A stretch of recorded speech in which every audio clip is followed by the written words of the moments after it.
I like to sing, dance, pretend, and I like to have fun.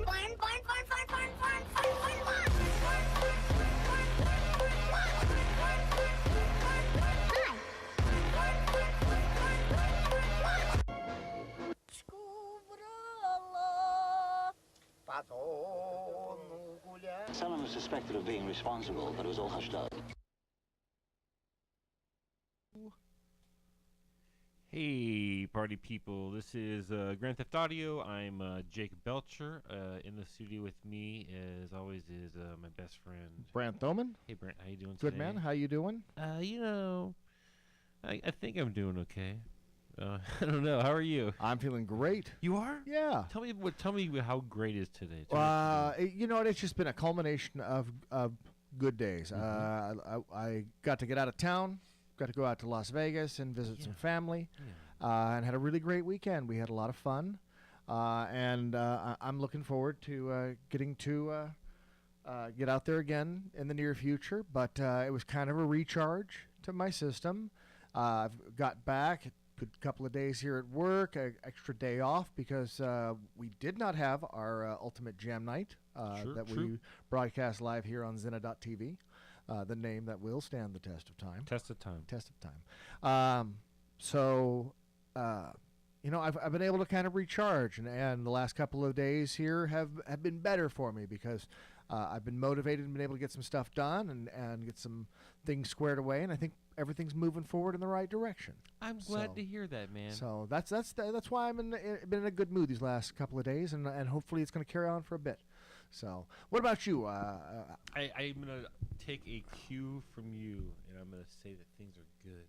Okay. And I'm gonna try to wash all the stuff that just feels so like negative to me about the world right now, and say that that's the world. That doesn't mean it has to be me, right?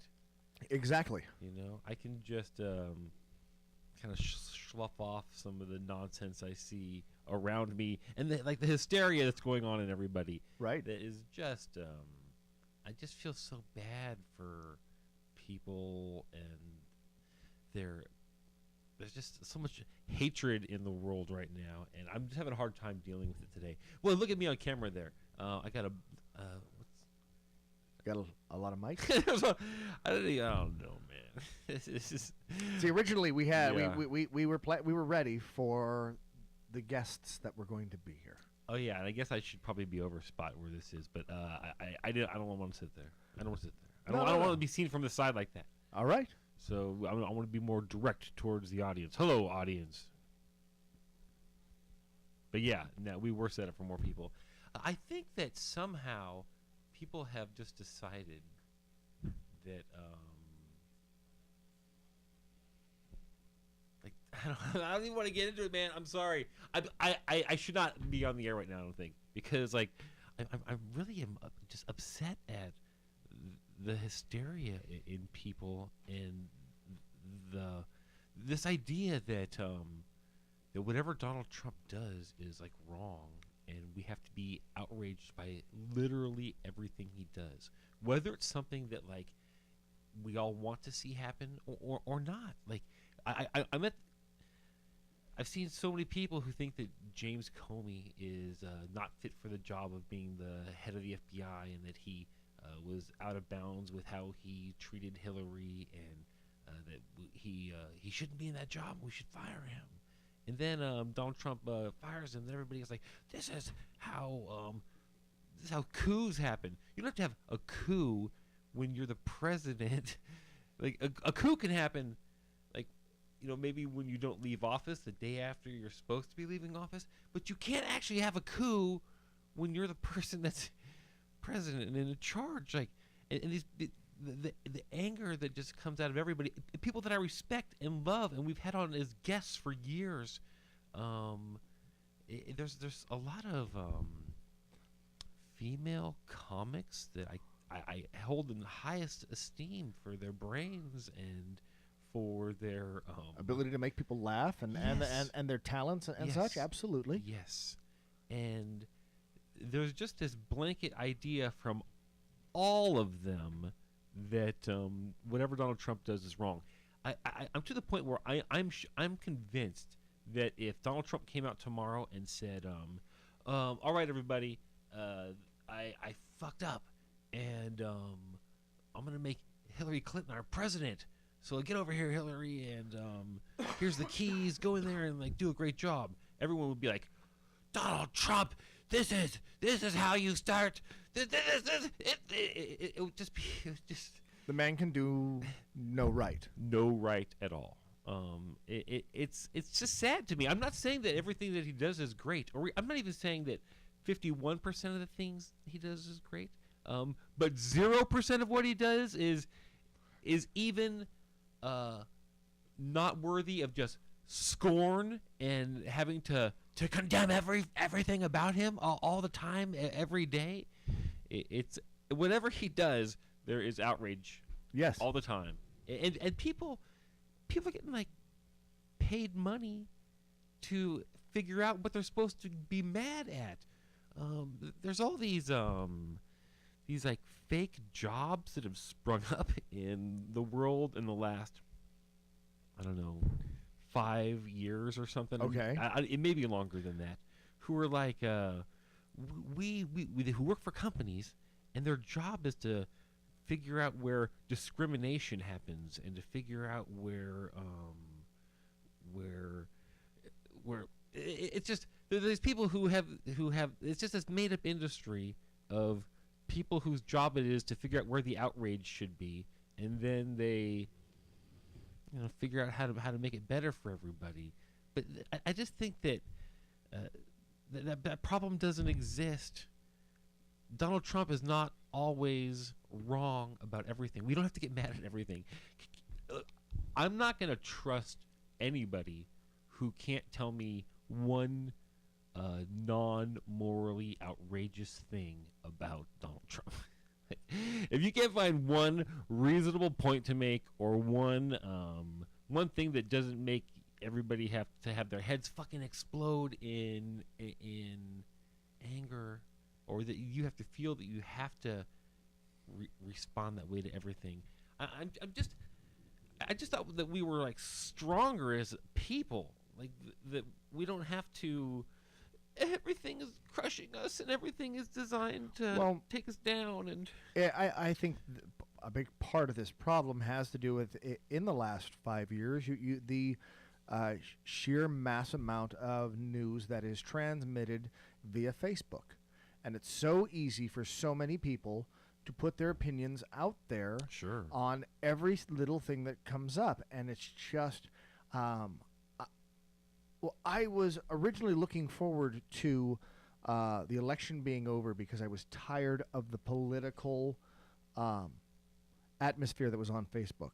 I was tired of reading extremist friends, and I mean that I don't mean extremists as in the sense that they were more extremely to one side or than to the other, and not that they would bicker back and forth. And I was reading into this, but I would see one of them post something that was pro this and one that was the exact opposite, pro that, and it's just like it became frustrating, and I didn't want to drop them as friends, so I started unfollowing a lot of people. And I thought, okay, these people, I used to like their posts, so I started bringing them back on, and it has kind of remained there because there's a vitriol towards the current administration. And it's I understand your frustration, but it's like I miss Facebook the way it was. There was a lot more people celebrated good things, I think, more on it than I'm seeing now.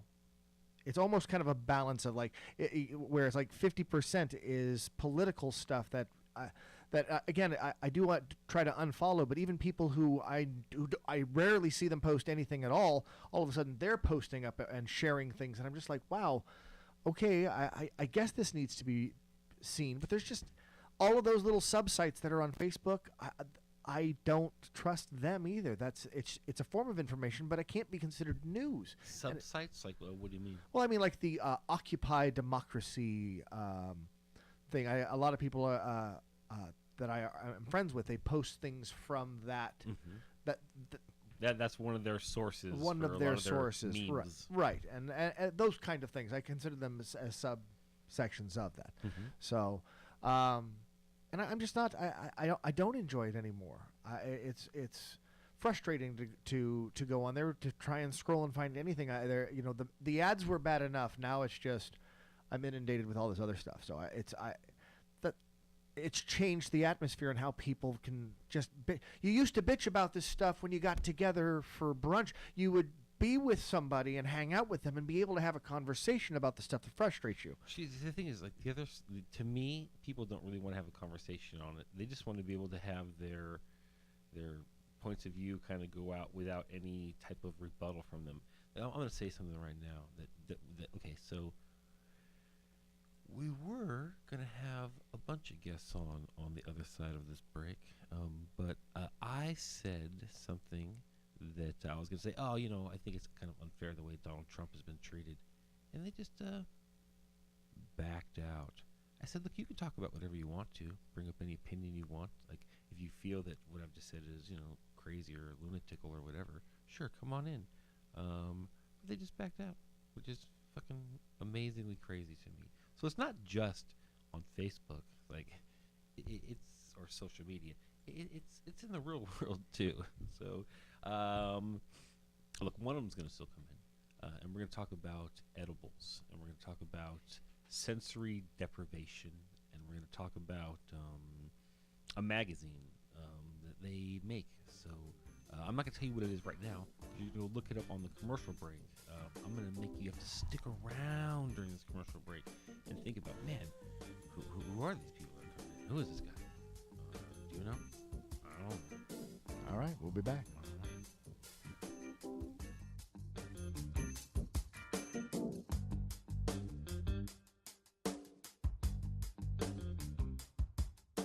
Jason Stewart here for Zinna TV on the show Absolutely Jason Stewart every Wednesday at 1 p.m. Big guests, everyone from the gayest to gay to the straightest to straight. David, what was his name? He's absolutely Jason. He's absolutely gay. He'll absolutely brighten up. And it's Mary Carey, of course, politically naughty with Mary Carey. I'm always naughty. I'm always politically. My behavior is always politically naughty. I'm never politically correct. Dr. Drew, hi. Oh, I'm so. Hey guys, how are It's you? all teary-eyed, Doctor. I know. She wished she could live at rehab. But only if Dr. Drew's there. Obviously, Sure. plus someone like, you know, because a little too groping might be inappropriate. But I like the flirting and stuff. When I walked in, you shoved my head in your. No! Are you gonna sue me? Get politically naughty with Mary Carey. Mondays at 4 p.m. I start. Hi, I'm Moxie. And I'm Nicole, and we're the ladies of Suicide Girls Radio, the world's leading BYOB radio show.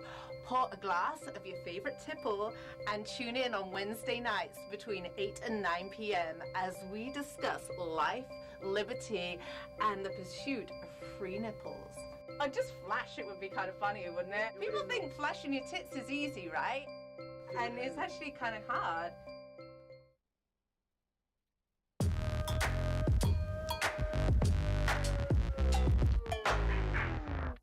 Hi, I'm Rob Schneider. Hey guys, what's up? This is Matt McAndrew. Hey everyone, I'm Tyler Oakley. And I'm Corey Cool. Hi, I'm Martha Madison. This is Slink Johnson, a.k.a. Black Jesus, b.k.a. Godzilla Lungs. Hello, I'm Eric Roberts. Yeah, what's up? This is Craig Wayans. Hi, this is Brad Williams, and as you can tell, I have never gotten high. Speedy Don. And I am the fabulous Stephen Payne. What's good? It's your boy Marcus Park, man. We keeping it lit. I'm Money B. What's up, y'all? This is Crazy Bone in the building. And it's your boy Street Symphony, and you're watching.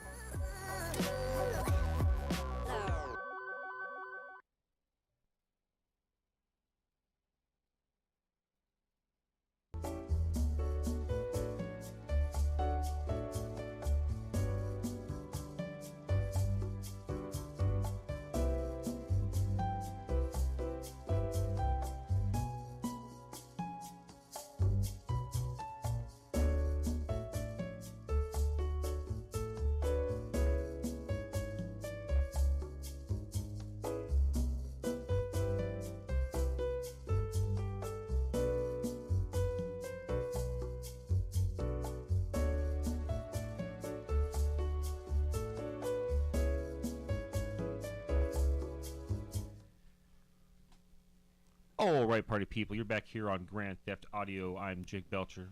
And I'm Brent Thoman. And joining us in the studio is He's a guy we've had a few times here in the studio before on Zena.tv. He's been on Backbone, which is a Keaton Simons and Adam Vandell show. It's very entertaining. You've seen their posters up behind us in the past. We should have put it on today, knowing he was going to come in. But anyways, he is the editor, publisher of a editor-in-chief. Editor-in-chief of Edibles magazine, ladies and gentlemen. Patrick Ian Moore. How you doing? I'm really good. Thank you for having me on today. Thanks for coming in, man. Yeah, it was nice. I was right next door over at the new Edibles magazine offices. Yeah, that's exciting to have you guys be there. We are definitely. I know, it's so cool. We are very 420 friendly. Oh man, look at that mic there in the middle. Yeah, I was gonna move that in. Hold on, sorry, man. That's terrible.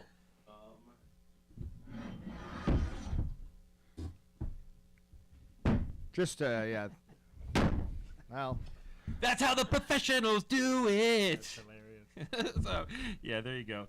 Yeah, so you guys have just moved into the same unit area that we're in, and we have like a outside courtyard that you guys sit around in. That not sit around, like you guys have been in, that we've been in, and so I get to learn a little bit more about you guys. Oh yeah, it's been great.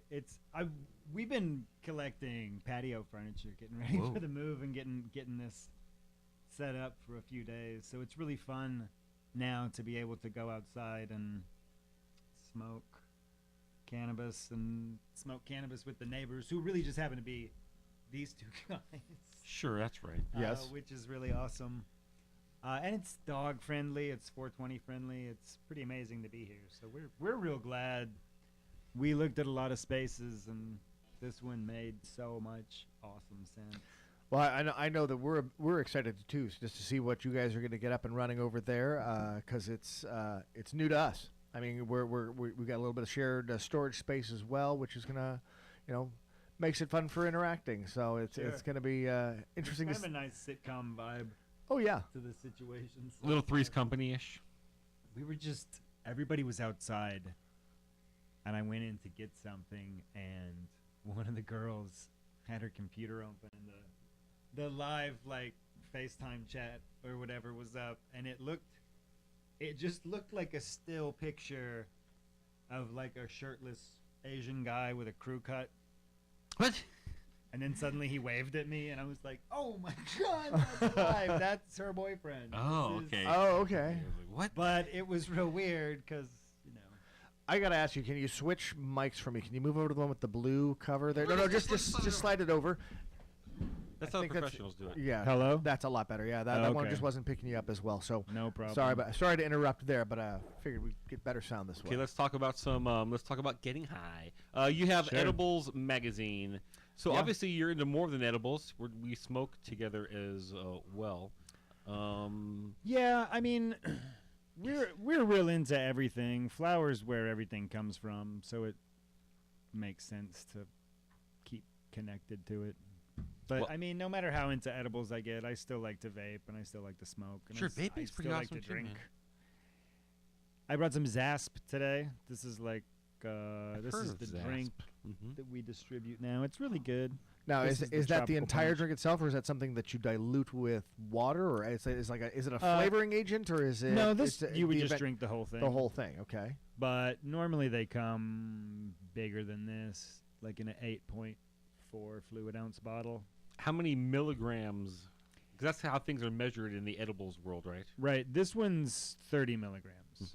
And that's in the entire thing. It's not not like 2 servings. That's a full serving. Would you consider that a high dosage for a drink like that, or kind of a normal dosage, or a Most low drinks dosage? aren't this small. Most drinks would be, I mean, just in the sheer number of milliliters that they are. Typically, stuff is between 8 to 12 fluid ounces, like in a normal size bottle, and averages around 100 to 125 milligrams of THC is probably the norm. I mean, this is kind of low, but it's also a small amount. So it's how more like much? sample size. How much is this bottle of 30 milligrams of THC? How much does it cost? Yeah. Oh, I don't know. Retail. Probably $10 or something. Okay, that seems pretty reasonable, man. Maybe less, actually. Yeah. I always have a hard time figuring out, is this a good deal for the milligrams per dollar? Oh, sure. I see like you have excellent candy bars there, the Cali Golds. Yeah, these Cali Golds are really super good. I mean, this is really high-end chocolate. Yeah, they've been around for a while, too. chocolatiers. I mean, I remember when edibles were really that was one of those names that you would hear about, and you're like, oh, that's right. Those are supposed to be especially nice. So got a couple of those. What do you got? Which ones you got there? Well, this one's 125 milligrams of Yeah, that's THC, nice. and it's dark chocolate with Himalayan sea salt. So this And that's probably the is my entire favorite. bar. Yeah. Okay, so it's not like I would eat that bar. Right. It's Sure. not like because I know it's broken down into the little squares. So it's not like per square there's 125 milligrams in that. It's No, this is probably for the entire bar. 10 little servings of 12.5 milligrams. Or Yeah, okay. So I think something like that. I've seen those before. I believe that you're supposed to have a half of a square to get started, and a square is 32. If you're supposed to have half of that, that's like 16 or 18. 18. I mean, it's important to know your dose, because I can eat 125 milligrams. I can eat 125 milligrams and comfortably go float for 2 hours in a sensory deprivation tank, Sure, which I'm doing later tonight. Another host on here on Backbone, Adam, Sure. he was to the point where he's eating thousands and thousands of milligrams, and it wouldn't even affect him. I mean, his He was saying dosage that. was so high that like he couldn't get anything from it. While we were judging the Best of Edibles List Awards, I think 1,200 in a day was the highest that I got. And that was too many. It was uncomfortable. But I probably average about 300 a day throughout the day.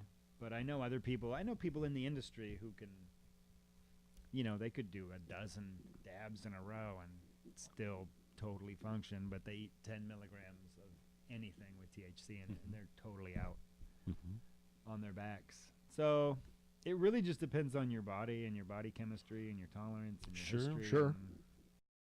Inject a lot, which is legal now. I mean, we live in a state now where it's legal. It doesn't quite feel legal yet. There's the whole idea that next year people will actually be able to, easily buy it. But I mean, it is legal now. You don't have to have your recommendation card. Here's what I'm hoping comes into the industry in California: the enjoyment of just getting high.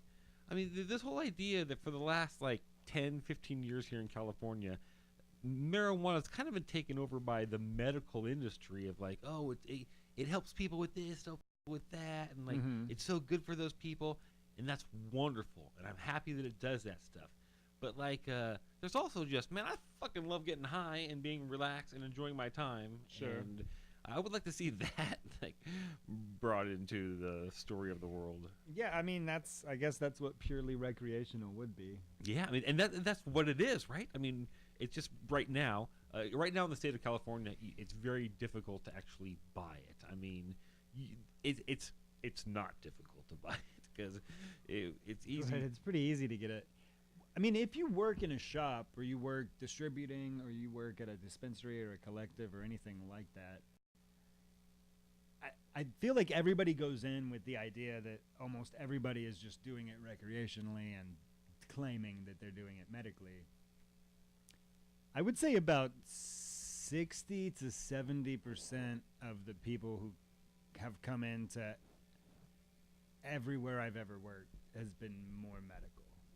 Really? Yeah, you go in thinking that's going to be do you think that's probably acting? Acting, I mean, I don't think so, because I'm an actor. Yeah, you can tell. I can usually tell. That's what my whole background was in before I got into this. I think that. I'm not going to say that entire 60 to 70% is acting, but I would guess 30% of that 60% that is I really need it for the glaucoma and I need it for the back pain in my knee. I don't know. I mean, it's people come in with really specific questions, looking for specific stuff for specific ailments. I mean, you're not gonna lie to wind up with some weirdly specific thing that you actually need. Oh yeah, I don't think they're for nausea.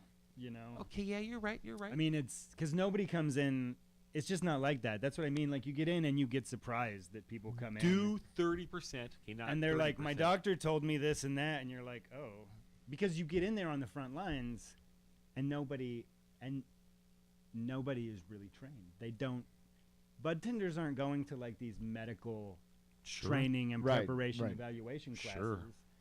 I mean, hopefully the industry moves a little bit towards that. Most of the people that work for the magazine were the bud tenders that educated ourselves enough and learned from everyone until we were experts, and then we kind of got recruited. To me, bud tenders are more like sommeliers. They're trying to tell you like how it's sure. where it's grown, and this is where I mean the specifics, what you're getting and why you're getting the level of THC in it.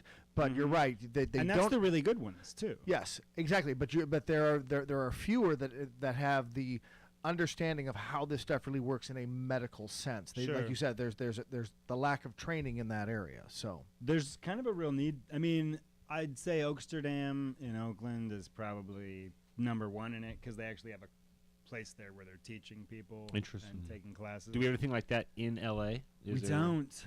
I mean, not really.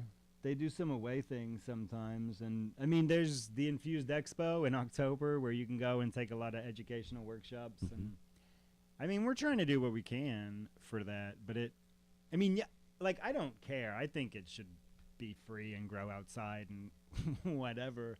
Sure. I mean, I've always, before I needed it for PTSD, I liked it anyway. And I feel like, I mean, when you're working it, you realize people come in and they need it for medical reasons, but a lot of them need it for medical reasons but have a history of recreational.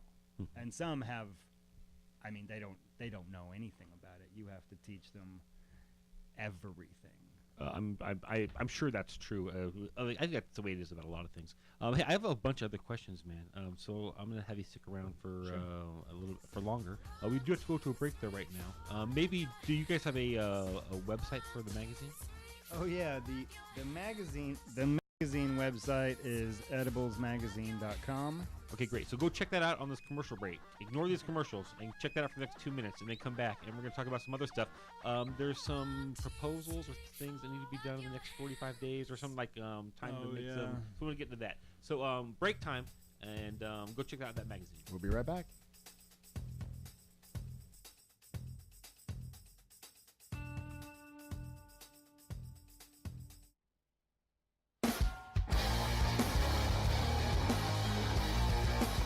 An immersive rock and roll show ultimate jam night, which everybody needs to go to every single Tuesday at the Whiskey A Go-Go. Chuck Wright! How did the ultimate jam night come about? Was that your brainchild? Yes, it was. What were you thinking? Yeah, exactly. I created a monster. Really about a social gathering, and that's what this is about. It's about rebuilding the community of musicians again, because all the clubs are closing, the DJs have taken over, and DJs can't jam. I actually have a killer house band with Matt Starr. Well, yeah, you do. Well, Matt Starr from Mr. Big, who helps organize the thing, and Mitch Perry from Edgar Winter Group, and we just brought on Walter Eno from Survivor, and having Pauly Z singing.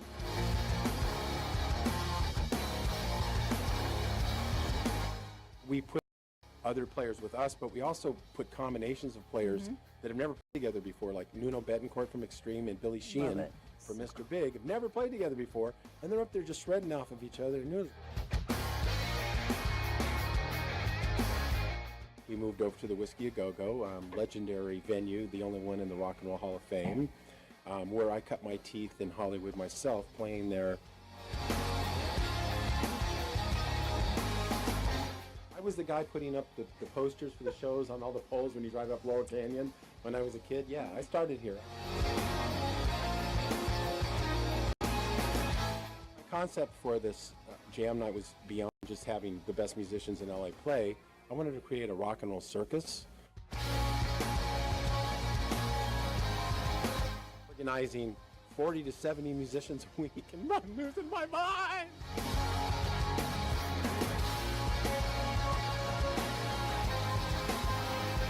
How rock star is that? Yeah.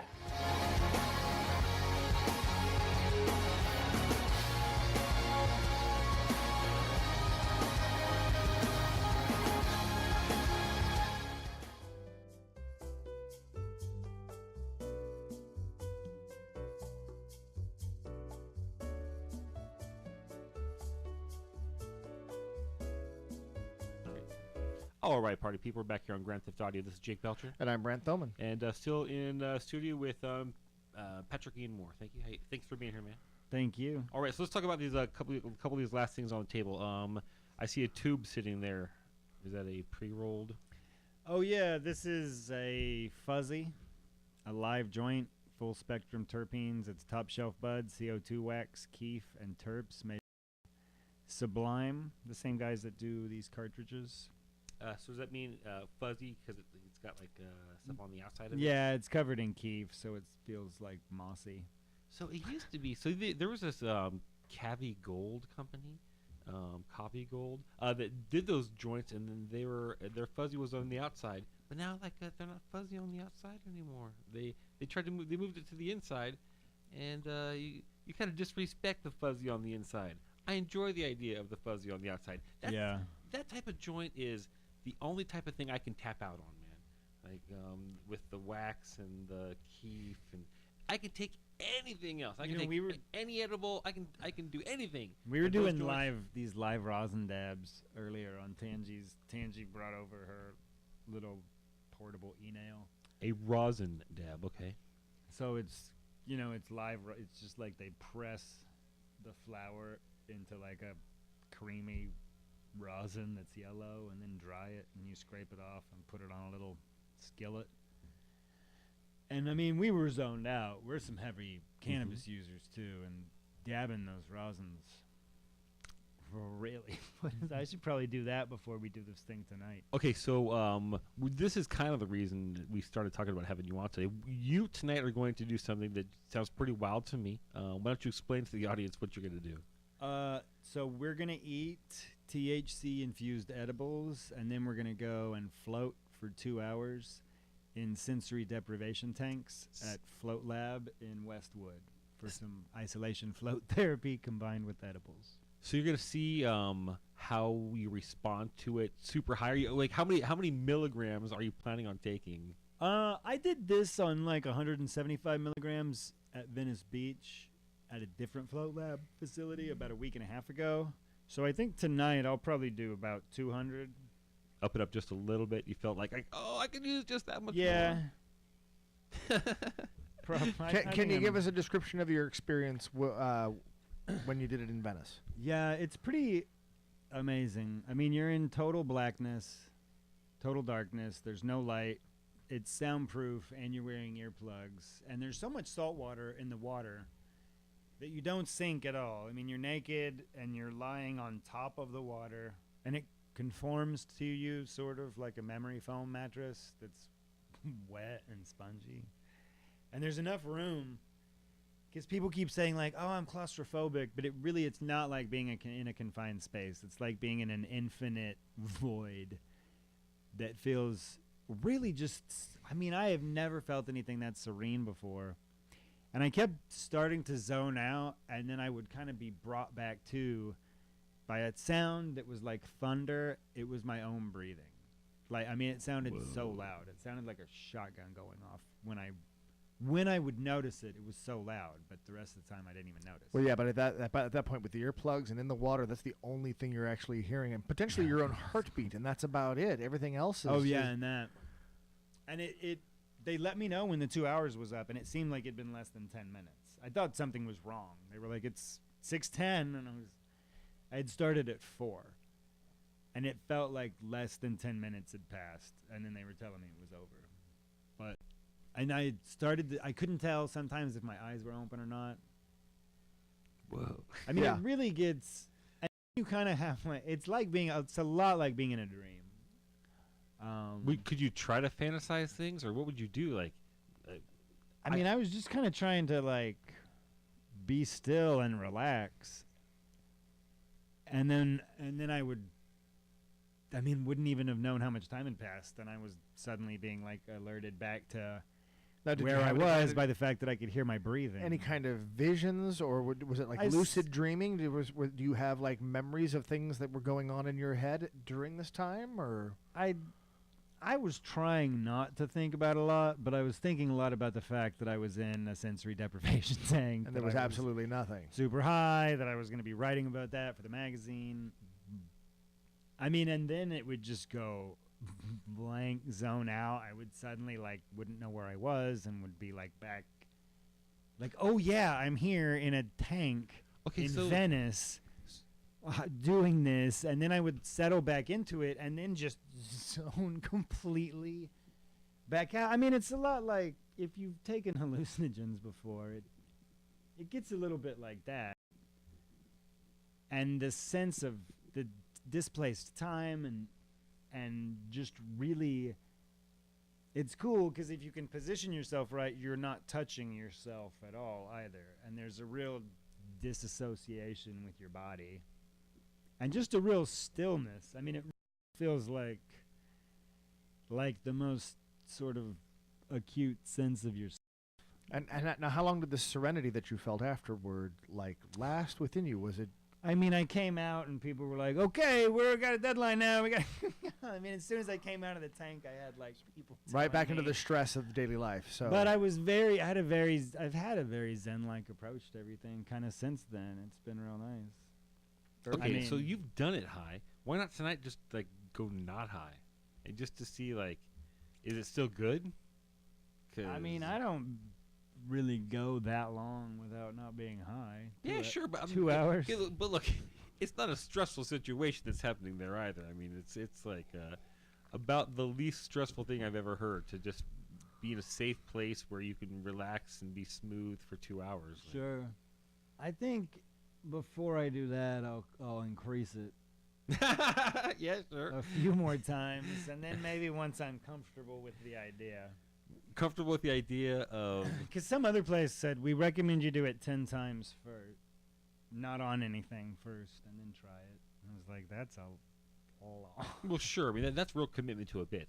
I mean, that's 10 too times. much for sure. That you know? sounds crazy. Sure, that's because too apparently much. It's a lot more normal to do it not high. I would imagine. Oh, I mean, which seems odd to me, you know? Because the idea of wanting to do a sensory deprivation tank and being a stoner just goes together. It seems like the two things do go together. I mean, I for think it's a probably lot two of people. oxygen bars or like. Have you ever seen Altered States? I have not. I have not. Brant.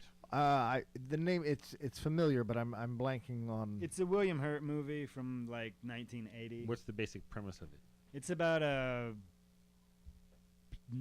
some kind of, I don't know, he's a physicist or some anthropologist, something like that, who takes ayahuasca and does isolation tank therapy, trying to kind of get in touch with primordial ooze and primitive man. And so in like the movie version, does it work for him? Does he does he get vexed like that? I mean, in the movie, he literally turns into a caveman. Like okay, so they cast a much shorter actor.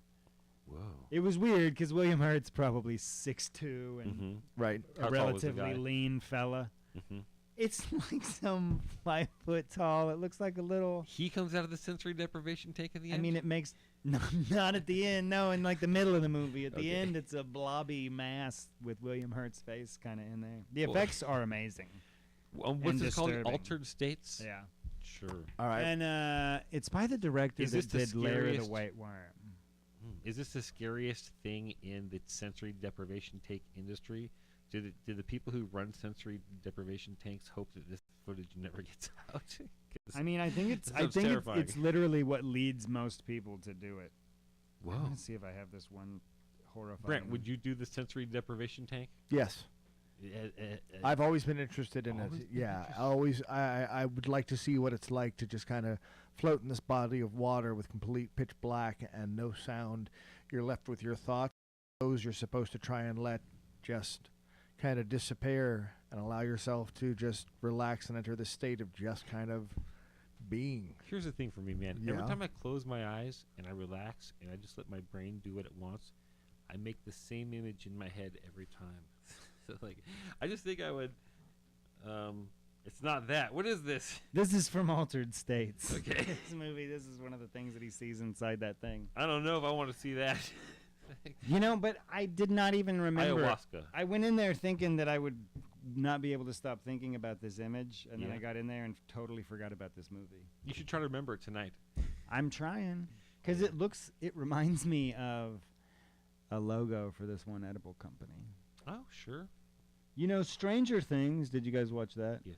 Yes. They did kind of visual homages to the movie Altered States. When she's in the sensory deprivation tank with the scuba helmet on, that setup is exactly like from Altered States. Yeah, that was they were really great about that with that series. It was just so putting cool. well, it's just the homages throughout that because it's such a great '80s piece, and it just kind of felt like you were watching just these classic '80s films. But I loved it.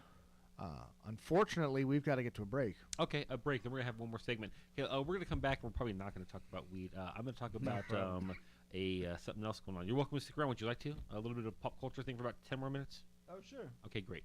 So we're gonna be back, and we're just gonna wrap it up. So watch these commercials.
Hi, I'm Moxie.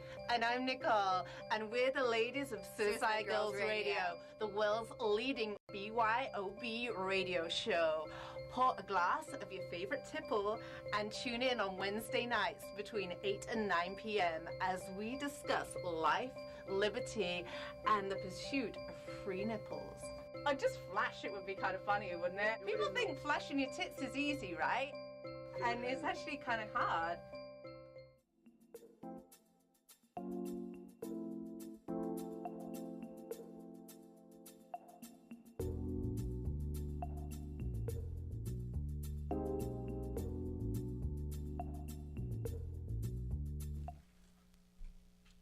Yeah, on the Facebook stream right now, there goes Moxie's boobies.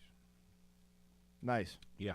Hey guys, we're back here on Grand Theft Audio. This is Jake Belcher, And I'm Brent Thoman. and we're just watching the promo for the show that airs after us tonight, Suicide Girls. So yeah, tune in for that. Sure. You're probably gonna love it. It's a good show. Gonna love it. All right. Okay, so you're telling me that you're going to Virginia Comic Con? Yeah, the Virginia Comic Con. No. So what are you gonna be doing there, man? So this is one of my things that I do that technically has nothing to do with cannabis. I'm actually the founder and creator of the world's premier unscripted cosplay comedy show, Comic Book Live.